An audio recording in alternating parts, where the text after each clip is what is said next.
techniques we are talking about is as simple as nothing. Rather, it based on the premise that changing comes from the subconscious aspect of mind.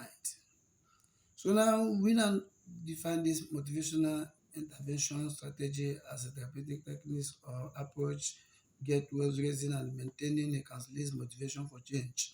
And it's based on the premise of the change process as explained by Buchaska and Di Clemente in the end 1984. These two people came into assumption that there is no how somebody can come into a change without being motivated, either intrinsically or extrinsically. Intrinsic motivation is that motivation that comes within the subconscious aspect of an individual, coming inside from you. While extrinsic is talking about the external aspect of motivation. You all know this when we're talking about what motivation is all about. So in his theoretical model of behavior change outline, he had 5 approaches that he see that, or 5 stages that he see that an individual must pass before the individual can maintain or relapse in the course of changing his behavior. So this particular approach is in a cyclical form, as I said before, and it covers both the alcoholics and drug abusers. So this recurrence or relapse occurs several times, as Lisa go through these different stages.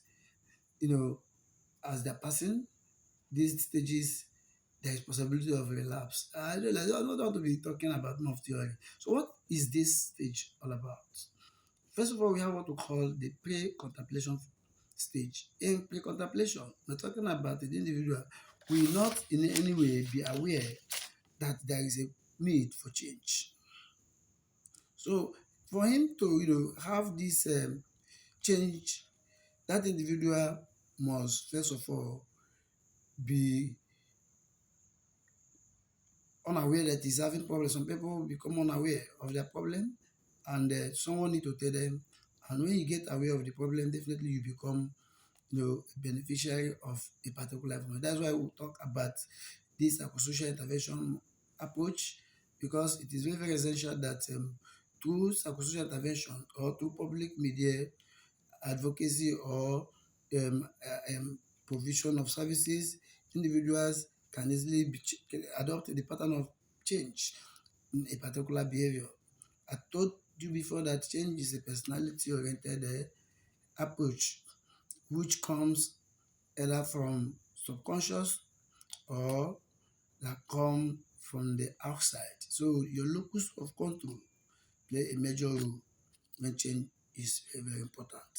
So remember when we're talking about self-awareness and what can motivate someone to change from normal to abnormal, we now see that there is a lot of locus control effect.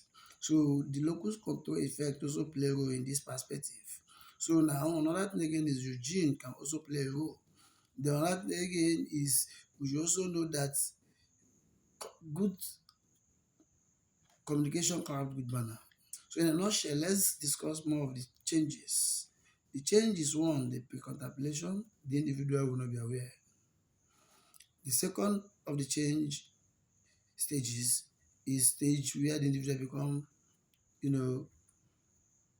contemplated or started contemplating of the need for change.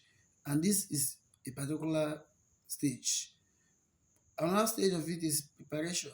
Then the next level of the stage is action. After action, we'll talk of maintenance or relapse. So this stage will be discussed in detail in my next video.